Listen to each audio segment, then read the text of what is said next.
حي على الفلاح. وقل رب زدني علما.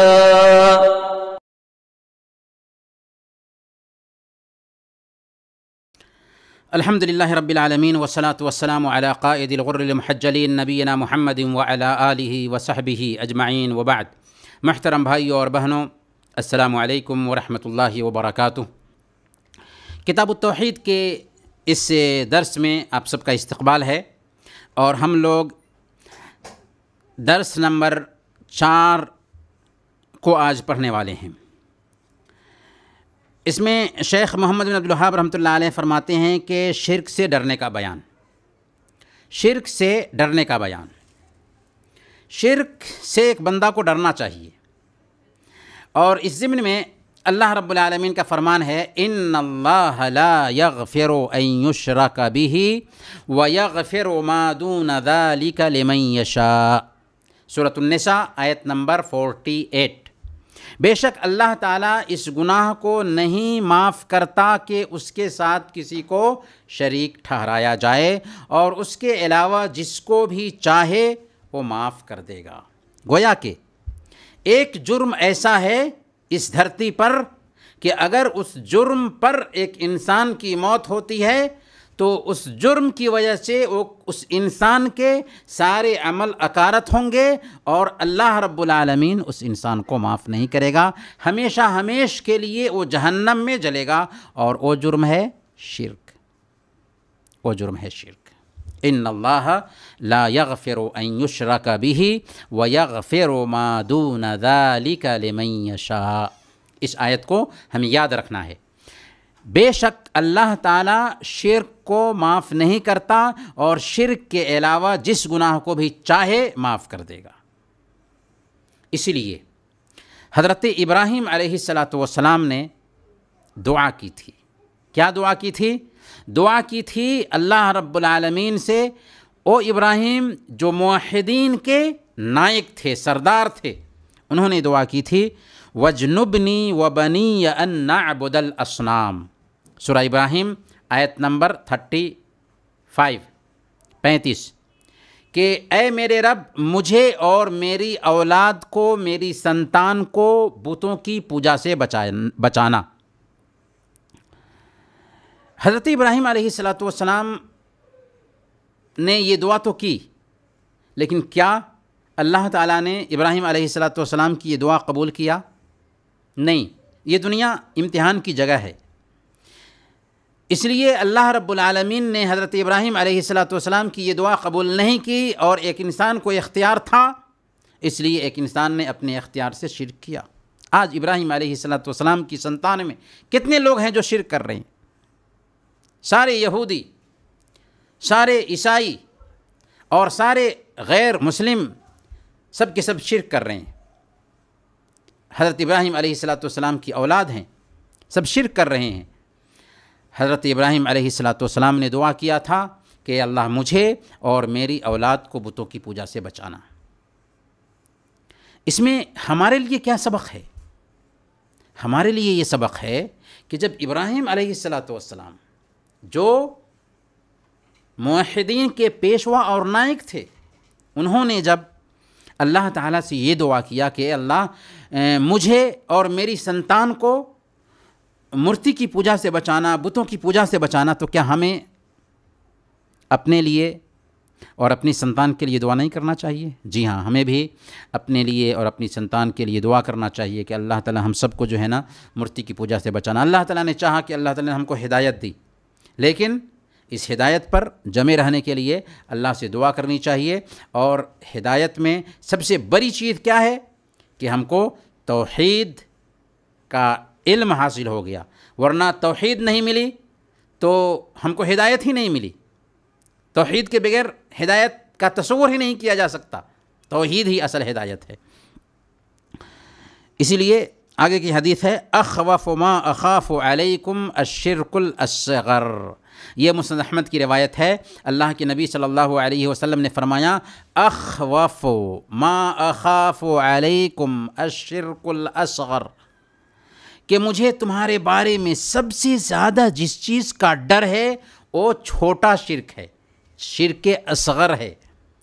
فسئل عنہ فقال الریا، آپ سے پوچھا گیا کہ شرک اصغر کیا ہے، تو آپ نے فرمایا کہ یہ ریاکاری ہے، دکھلاوا ہے۔ شرک اصغر کے حوالے سے، چھوٹے شرک کے حوالے سے، ریاکاری کے حوالے سے اللہ کے نبی صلی اللہ علیہ وسلم کو کیوں سب سے زیادہ اپنی امت کے حوالے سے فکر مندی تھی؟ اس لیے کہ ایک انسان اگر شرک سے بچ جاتا ہے نا، تو شیطان سب سے زیادہ اس کو یہی کوشش کرتا ہے کہ اس کے اندر ریاکاری لائے، اس کے اندر دکھلاوا لائے، اس کے اندر نمود و نمائش لائے۔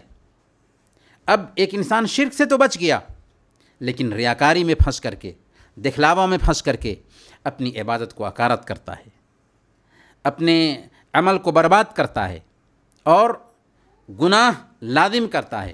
اسی لیے ہمارے نبی صلی اللہ علیہ وسلم نے سختی کے ساتھ ریاکاری سے منع کیا، اور آپ نے اس بات کی بھی تنبیہ فرمائی کہ تم شرک سے تو بچ جاؤ گے، لیکن یہ جو ریاکاری ہے اس کا تم پر سب سے زیادہ مجھے ڈر ہے، خوف ہے، اور واقعی ریاکاری بہت بری بلا ہے۔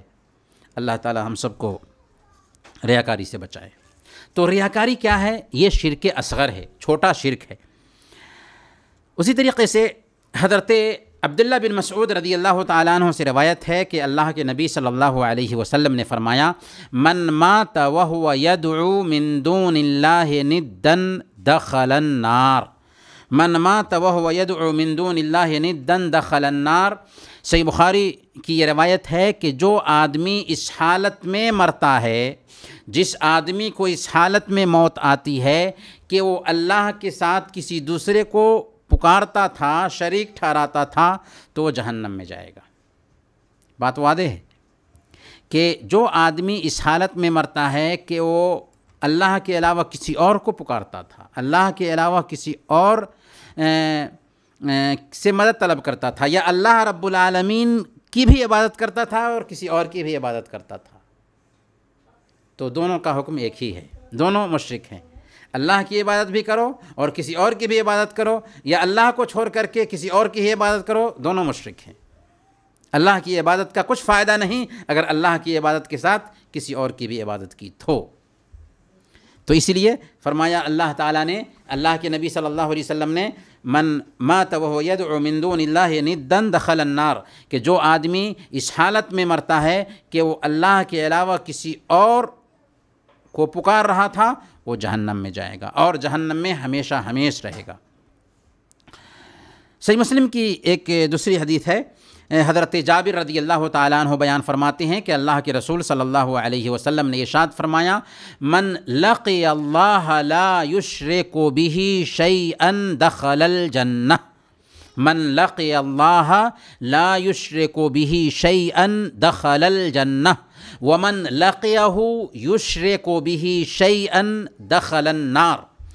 صحیح مسلم کی یہ حدیث ہے کہ جو آدمی اس حالت میں اللہ رب العالمین سے ملاقات کرتا ہے کہ وہ اللہ کے ساتھ کسی دوسرے کو شریک نہیں ٹھہراتا تھا، تو جنت میں جائے گا، اور جو آدمی اس حالت میں اللہ سے ملتا ہے کہ وہ اللہ کے ساتھ کسی دوسرے کو شریک ٹھہراتا تھا، تو وہ جہنم میں جائے گا۔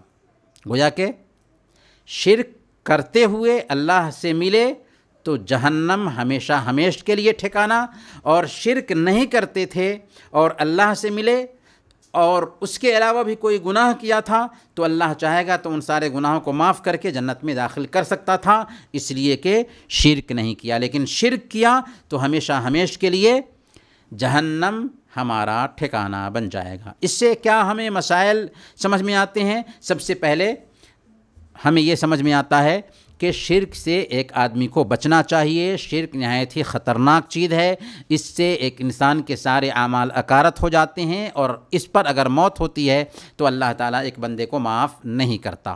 اسی طریقے سے ہمیں یہ بھی سمجھ میں آتا ہے کہ ریاکاری بھی شرک ہی کی ایک قسم ہے۔ ریاکاری بھی شرک ہی کی ایک قسم ہے، اور یہ شرک اصغر ہے، اور اکثر لوگوں کے حوالے سے اللہ کے نبی صلی اللہ علیہ وسلم کو ریاکاری کا ہی ڈر تھا، ریاکاری کا ہی ڈر تھا۔ اسی طریقے سے اس میں یہ بات بھی سمجھ میں آتی ہے کہ حضرت ابراہیم علیہ السلام نے اپنے اور اپنی اولاد کے لیے شرک سے اللہ کی جناب میں پناہ مانگی تھی کہ اے اللہ ہمیں اور ہماری اولاد کو شرک سے بچانا۔ گویا کہ اس باب میں شرک کی خطرناکی بیان کی گئی ہے اور شرک سے ڈرایا گیا ہے۔ اللہ تعالیٰ سے دعا ہے کہ اللہ تعالیٰ ہم سب کو شرک سے بچنے کی توفیق عطا فرمائے۔ وصلی اللہ علی نبینا محمد وعلی آلہ وصحبہ اجمعین۔